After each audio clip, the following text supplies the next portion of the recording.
નમસ્કાર દર્શક મિત્રો, આપ નિહાળી રહ્યા છો એસ લાઈવ ન્યૂઝ બુલેટિન। નજર નાખીએ અત્યાર સુધીના મુખ્ય સમાચારો ઉપર। ઐતિહાસિક જીએસટી બિલ ગુજરાત વિધાનસભામાં સર્વાનુમતે પસાર। અમદાવાદમાં સચિન મિંદવા સાથે ક્રિકેટનો વર્ચ્યુઅલ રિયલિટી એક્સપિરિયન્સ માણી શકાશે। જીએસટીની સહસમજ અંગે જનપ્રતિનિધિઓ માટેનો સેમિનાર યોજાયો। રક્તદાન શિબિર દ્વારા જન્મદિનની અનોખી ઉજવણી કરતા Bhupendrasinh Chudasama. Goods and service tax યાને જીએસટી બિલને ગુજરાત વિધાનસભામાં આજે સર્વાનુમતિથી લીલી ઝંડી આપી દેવામાં આવી હતી। ગુજરાત વિધાનસભા ગૃહમાં નાયબ મુખ્યમંત્રી નીતિન પટેલે જીએસટી બિલ રજૂ કર્યું હતું। નીતિન પટેલે 223 પાનાનું આ બિલ રજૂ કરતાની સાથે તેના ઉપર ચર્ચાઓ શરૂ થઈ ગઈ હતી। આખરે બિલને સર્વસંમતિથી લીલી ઝંડી આપી દેવામાં આવી હતી। નાણામંત્રી નીતિન પટેલે જણાવ્યું હતું કે રાજ્ય સરકાર દ્વારા વર્ષો જૂની કર પ્રણાલીમાં ધરખમ ફેરફાર થશે અને ગણતરીની ચીજવસ્તુઓને બાદ કરતા તમામને જીએસટીનો નવો કાયદો લાગુ પડશે। નીતિન પટેલે વધુમાં જણાવ્યું હતું કે લોકસભા અને રાજ્યસભાને સર્વાનુમતે કાયદો મંજૂર કરી દીધો છે। વિધાનસભાઓમાં જીએસટી કાયદાને મંજૂરી આપવાની બાહેંધરીની પ્રક્રિયા હાથ ધરાઈ છે, ત્યારે ગુજરાત વિધાનસભાએ સર્વાનુમતે જીએસટી બિલ મંજૂર કરીને ઐતિહાસિક કામમાં પોતાની ભૂમિકા નિભાવી છે। ગુજરાત વિધાનસભાના એક દિવસના વિશેષ સત્રમાં ગુજરાત માલ અને સેવા વેરા વિધેયક 2017ની રજૂઆત કરતા નાયબ મુખ્યમંત્રી નીતિન પટેલે જણાવ્યું હતું કે દેશના અનેક ભિન્ન વિચારસરણી અને વિભિન્ન મતો હોવા છતાં ભારતની એકતા અને દેશના ગરીબોના કલ્યાણ માટે વડાપ્રધાન નરેન્દ્ર મોદીએ તમામ પક્ષોને સાથે રાખીને લોકસભા અને રાજ્યસભામાં સર્વાનુમત સાધીને જીએસટીનો ઐતિહાસિક કાયદો બનાવ્યો છે। 1 જુલાઈથી સમગ્ર દેશમાં અમલી થનારા આ કાયદાને ગુજરાત વિધાનસભામાં પણ સર્વાનુમતે મંજૂરી આપવામાં આવી છે। ગુજરાત વિધાનસભાના સૌ સભ્યો ગૌરવ લઈ શકે એ રીતે ભારત દેશની કાયા પલટ કરનાર આ ઐતિહાસિક બિલને સર્વાનુમતે પસાર કરવામાં આવી છે। કાયદો આજે ગુજરાત વિધાનસભામાં સરકાર તરફથી રજૂ કરવામાં આવ્યો હતો। મને આનંદ છે કે ગુજરાત વિધાનસભાએ ભારતીય જનતા પક્ષ અને કોંગ્રેસ પક્ષના સર્વમાન્ય ધારાસભ્યશ્રીઓએ સર્વાનુમતે જીએસટીનો કાયદો મંજૂર કર્યો છે।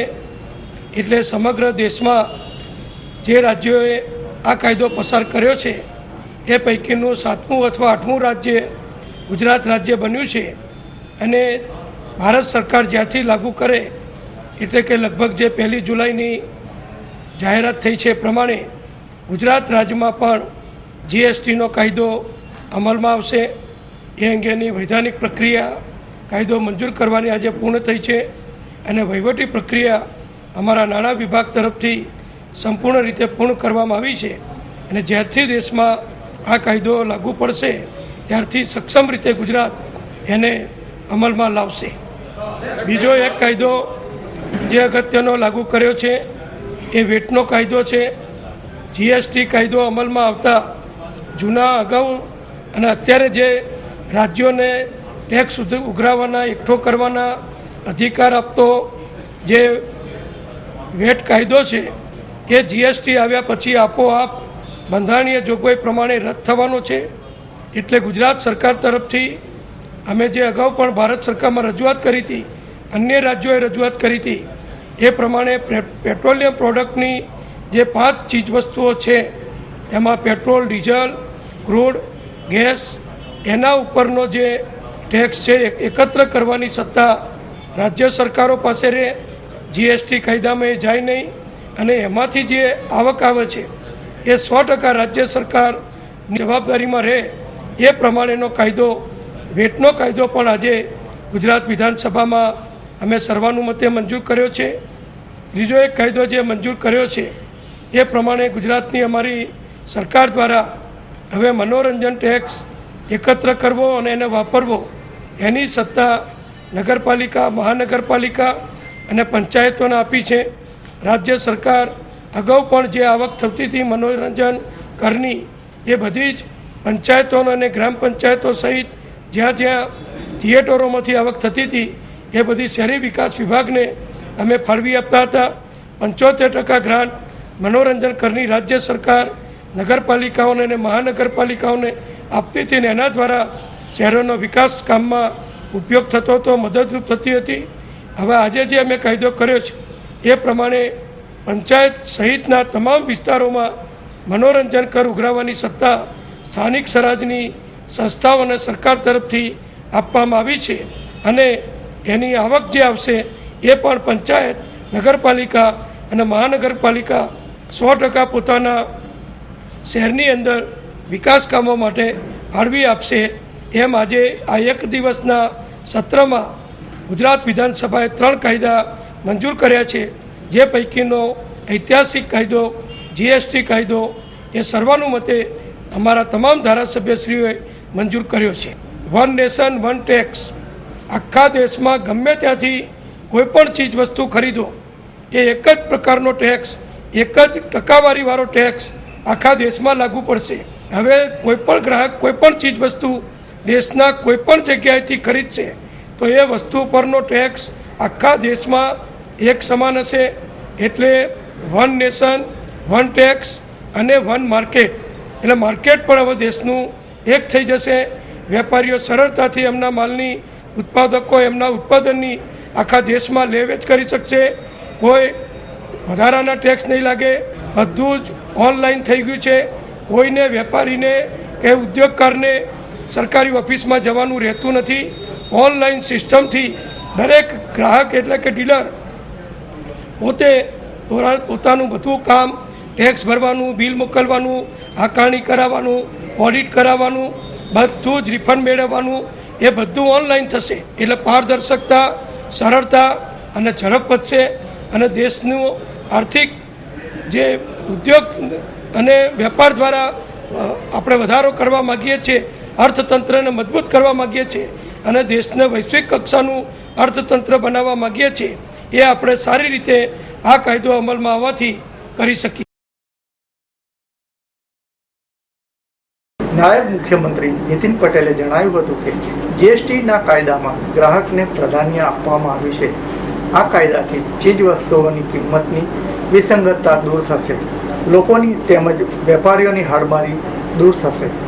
તેમણે એમ પણ જણાવ્યું હતું કે જીએસટી પારદર્શક, પ્રમાણિક અને પ્રજાલક્ષી કાયદો છે. જીએસટીના અમલીકરણથી વ્યવસ્થાની તુમારશાહીની તકલીફો દૂર થશે. રિફંડ તેમજ તમામ પ્રક્રિયાઓ ઓનલાઈન હોવાથી વહીવટી સરળતા રહેશે. જીએસટીથી ટેક્સ પદ્ધતિમાં આમૂલ પરિવર્તન આવશે. જીએસટી કાયદા માટે ગુજરાત વિધાનસભામાં આજે વિશેષ સત્ર 3.5 કલાક સુધી વિશદ અને વિસ્તૃત વિચાર વિમર્શ થયો હતો. આ દરમિયાન નાયબ મુખ્યમંત્રી નીતિન પટેલે ચર્ચા દરમિયાન વિપક્ષના નેતા શંકરસિંહ વાઘેલા અને અન્ય સભ્યોએ કરેલ સૂચનો આવકાર્યા હતા. તેમણે જણાવ્યું હતું કે દેશમાં જીએસટી કાઉન્સિલને લોકસભા, રાજ્યસભા કરતાં પણ વધુ મહત્વ આપીને વિશેષ દરજ્જો આપ્યો છે. તેમણે એમ પણ જણાવ્યું હતું કે જીએસટી કાઉન્સિલે હજુ ચીજ વસ્તુઓ કે સેવાઓ પરના ટેક્સના દર નક્કી થયા નથી. દરમિયાન નીતિન પટેલે કહ્યું હતું કે રાજ્યના ગ્રામ્ય, નગરો અને મહાનગરો જેવી સ્થાનિક સ્વરાજની સંસ્થાઓમાં માળખાગત સવલતનો વ્યાપ વધે તે માટે મનોરંજન અને આનંદ પ્રમોદ કર ઉઘરાવવાની સત્તા આ સંસ્થાઓને આપવાનો રાજ્ય સરકારે મહત્વનો નિર્ણય કર્યો છે. ગુજરાત વિધાનસભામાં જીએસટી બિલની ચર્ચામાં શક્તિસિંહ ગોહિલ, રણજીતભાઈ, બલવંતસિંહ રાજપૂત, તેજશ્રીબેન પટેલ સહિતના આગેવાનોએ ભાગ લીધો હતો. ટીવી કે સ્ટેડિયમમાં ક્રિકેટ મેચ જોઈને પોતાના મનગમતા ક્રિકેટ પ્લેયર સાથે રમવાના સપના સેવતા અમદાવાદીઓ હવે તેમના સપનાઓ સાકાર કરી શકશે. તે માટેનું માધ્યમ બનશે one stop family entertainment short game zone. અહીં આવનાર મુલાકાતીઓ ખ્યાતનામ ક્રિકેટર સચિન તેંડુલકર, મિલિંગા, મુરલીધરનની ગુગલી, યોર્કર્સ અને સ્પિન સામે રમી રહ્યા હોય તેવો વર્ચ્યુઅલ રિયાલિટીનો અનુભવ કરી શકશે. શાળા અને કોલેજમાં પરીક્ષાઓ પૂર્ણ થઈ ગઈ છે અને બાળકો વેકેશનના મૂડમાં છે, પરંતુ શહેરમાં પરિવારના તમામ સભ્યો સાથે મજા માણી શકે તેવા સ્થળો ખૂબ ઓછા છે. શહેરીજનો પાસે મનોરંજન માટે ફિલ્મો જોઈ અથવા પરિવાર સાથે રેસ્ટોરન્ટ અથવા હોટલમાં જમવા સિવાય વિકલ્પો બહુ ઓછા છે. જો કે 5 મેના રોજ વન સ્ટોપ ફેમિલી ડેસ્ટિનેશન અને અમદાવાદ પોતાનું સોશિયલ હાર્બ શોર્ટ ઇટ પાર્ટી પ્લેનો પ્રારંભ થઈ રહ્યો છે.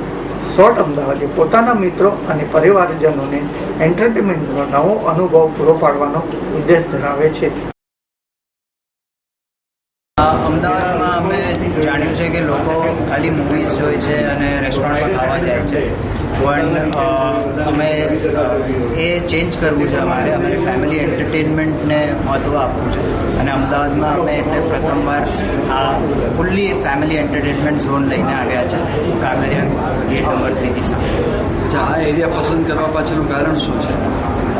કારણ એક જ છે કે કાંકરિયાની આજુબાજુ ને પૂરા અમદાવાદમાં કોઈ એવું ઝોન નથી, કોઈ એવું એન્ટરટેનમેન્ટ સેન્ટર નથી જે લોકોને એન્ટરટેન કરી શકે, વીકેન્ડ્સ પર એ લોકોને થોડું એન્ટરટેન કરી શકે. તો અમે આ સ્પેસ અક્વાયર કરી છે અહીંયા. ભવિષ્યમાં પશ્ચિમ વિસ્તારમાં આશા રાખીએ યસ, ડેફિનેટલી અમે પશ્ચિમ વિસ્તારમાં બી જગ્યા જોઈએ છે અને એ બાજુ બી અમે ડેવલપમેન્ટ કરીશું. કેટલી ગેમો છે અને ચાર્જિસ શું રહેશે? There are approximately 52+ games.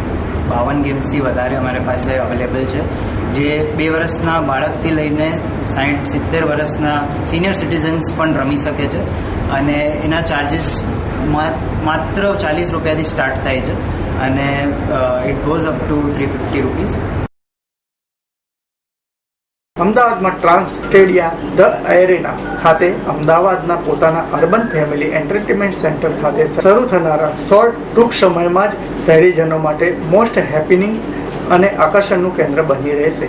Kankaria પાસેના વ્યૂહાત્મક સ્થળે શોર્ટ સુધી શહેરના તમામ લોકો સરળતાથી પહોંચી શકે છે, જ્યાં 3 વર્ષથી લઈને 70 વર્ષના વ્યક્તિઓ માટે વિવિધ પ્રકારની એન્ટરટેનમેન્ટ એક્ટિવિટી ઉપલબ્ધ બનાવવામાં આવી છે.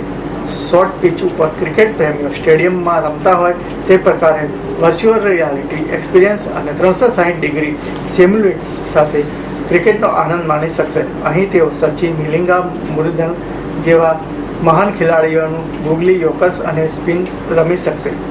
આ ઉપરાંત દુબઈની ફરારી વર્લ્ડ ગેમ્સ ફોર્મ્યુલા 1 રસનો ભારતમાં પ્રથમ વખત આનંદ માણી શકાશે. સ્પોર્ટ્સમાં રસ ધરાવતા લોકો પ્રતિ કલાક 250 કિલોમીટરની ઝડપે ફોર્મ્યુલા 1 રેસનો પણ અનુભવ કરી શકશે. કોકપિટ સીટમાં બેઠેલો ડ્રાઈવર ફોર્મ્યુલા 1 રેસરનો અનુભવ કરશે, જેમાં તેમને રેસિંગ ગિયર આપીને રેસિંગ ટ્રેક પર ડ્રાઈવ કરવાનું રહેશે. મુખ્યમંત્રી વિજય રૂપાણીએ ગુડ્સ એન્ડ સર્વિસ ટેક્સ જીએસટીને વન નેશન વન ટેક્સની લાંબા સમયની માંગણીની પૂર્તિ કરનારું કદમ ગણાવ્યું છે. આ સંદર્ભમાં તેમણે જણાવ્યું કે દેશમાં કર માળખાના સુધારાની દિશામાં જીએસટી એક મહત્વપૂર્ણ એક્ટ સાબિત થશે. ગ્લોબલાઇઝેશનના આજના યુગમાં અન્ય રાષ્ટ્રોની સમકક્ષ ભારતને ઊભું રહેવા આ જીએસટી સૂચક પગલું છે. ગુજરાત વિધાનસભા સચિવાલયના ઉપપ્રમુખ ગાંધીનગરમાં ધારાસભ્યોએ જીએસટી અંગે સરળ સમજ માર્ગદર્શન આપવા યોજાયેલા સેમિનારમાં મુખ્યમંત્રી શ્રી સંબોધન કરી રહ્યા હતા. આ સેમિનાર મંગળવારે 9મીએ જીએસટી બિલ સંદર્ભે મળી રહેલા ગુજરાત વિધાનસભાના 1 દિવસ સત્ય બેઠક પૂર્વે આયોજિત આ સેમિનાર લોકપ્રતિઓને ચર્ચા વિમર્શનું ગહન માર્ગદર્શન આપશે તેમ તેમણે જણાવ્યું હતું. વિજયભાઈ રૂપાણીએ સ્પષ્ટપણે જણાવ્યું હતું કે અગાઉ અલગ અલગ રાજ્યોમાં જુદી જુદી વસ્તીઓમાં ટેક્સ અંગે જે વટઘટ હતી તે અસમાનતા દૂર થશે અને સમાન કર માળખું લાગુ પડશે. તેમણે ઇઝ ઓફ ડ્રગ્સ બિઝનેસથી રાજ્યોના વહીવટને પારદર્શી, ઓનલાઈન અને સિમ્પ્લિફાય બનાવવામાં જીએસટીની ભૂમિકા મહત્વની રહેશે તેવો મત વ્યક્ત કર્યો હતો. વિધાનસભા અધ્યક્ષ રમણભાઈ વોરાએ સત્તા પક્ષ પ્રતિપક્ષ સૌના સહયોગથી પ્રજા વર્ગોને ધ્યાન રાખીને જીએસટી પાસ થાય તે માટે સહકારની અપીલ કરી હતી. વિધાનસભા સચિવાલયનો આ પ્રયાસ એક અનુકરણીય કદમ છે તેમ પણ તેમણે ઉમેર્યું હતું. પ્રારંભમાં નાણાંના અધિક મુખ્ય સચિવ અનિલ મુકીએ આ સેમિનારનો હેતુ સ્પષ્ટ કરી સૌને આવકાર્યા હતા. વેચાણ વેરા સ્પેશિયલ કમિશનર પીડી વાઘેલાએ જીએસટીનું પ્રેઝન્ટેશન રજૂ કર્યું હતું. આ સેમિનારમાં વિધાન ગૃહના સભ્યો, રાજ્ય મંત્રીમંડળના મંત્રીઓ, સત્તાપક્ષ અને વિપક્ષ પક્ષના દંડકશ્રીઓ તેમજ મુખ્ય સચિવ ડોક્ટર જે.એન. સિંહ, વરિષ્ઠ સચિવો ઉપસ્થિત રહ્યા હતા. અનેક સેવાકીય પ્રવૃત્તિઓ અને જાહેર જીવનની 45 વર્ષની સુદીર્ઘ યશસ્વી કારકિર્દી વચ્ચે રાજ્યના શિક્ષણ અને મહેસૂલ મંત્રી ભૂપેન્દ્ર ચુડાસમાએ પોતાના 68મા જન્મદિનની અનોખી રીતે ઉજવણી કરી હતી. 8મી મે પોતાના જન્મદિવસે ભૂપેન્દ્ર ચુડાસમાએ આજે સવારે માનવ સેવા કેન્દ્ર બગોદરા સંસ્થાના 150થી વધુ દિવ્યાંગો વચ્ચે જઈ આ દિવ્યાંગોને ફળ અને બિસ્કિટનું વિતરણ કર્યું હતું. આ દિવ્યાંગોએ પણ શ્રી ભૂપેન્દ્રસિંહ ચુડાસમાનું અભિવાદન કરી ફૂલહારથી સ્વાગત કરી તેમના જન્મદિન નિમિત્તે શુભકામનાઓ પાઠવી હતી. ઉલ્લેખનીય છે કે અમદાવાદ જિલ્લાના બગોદરા ખાતે છેલ્લા 3 વર્ષથી માનવ સેવા કેન્દ્ર બગોદરા ખાતે દિનેશ પટેલ સેવાભાવી વ્યક્તિ માનસિક રીતે અસ્થિર અને રસ્તે રજળતી શારીરિક કષ્ટ અનુભવતી દિવ્યાંગ વ્યક્તિઓની શુશ્રૂષા સારસંભાળ થઈ રહ્યા છે. ચુડાસમાએ આ દિવ્યાંગ વ્યક્તિઓને હૂંફ પૂરી પાડી હતી. ભૂપેન્દ્રસિંહ ચુડાસમાના જન્મદિવસની ઉજવણી નિમિત્તે આજે ધોળકા ખાતે Kalikund Parshwanath hospital racecourse society Ahmedabad અને ધોળકાના શ્રેષ્ઠીઓ કાર્યકર્તાઓ દ્વારા રક્તદાન શિબિરનું પણ આયોજન કરાયું હતું. ધોળકા ખાતે યોજાયેલા કાર્યક્રમમાં કુપોષિત બાળકો માટે 7થી વધુ સંસ્થાઓએ 500 કિલોગ્રામ કઠોળ આપ્યું હતું અને આ પ્રસંગે ધોળકાની સંસ્થાઓના આગેવાનોએ ચુડાસમાના જન્મદિવસ નિમિત્તે અભિવાદન કરી શુભકામનાઓ પાઠવી હતી. તો મિત્રો, આ હતા અત્યાર સુધીના મુખ્ય સમાચારો. સમાચારોની ખાસ ગતિવિધિ માટે આપ નિહાળતા રહો એસ લાઇવ ન્યૂઝ બુલેટિન. નમસ્કાર.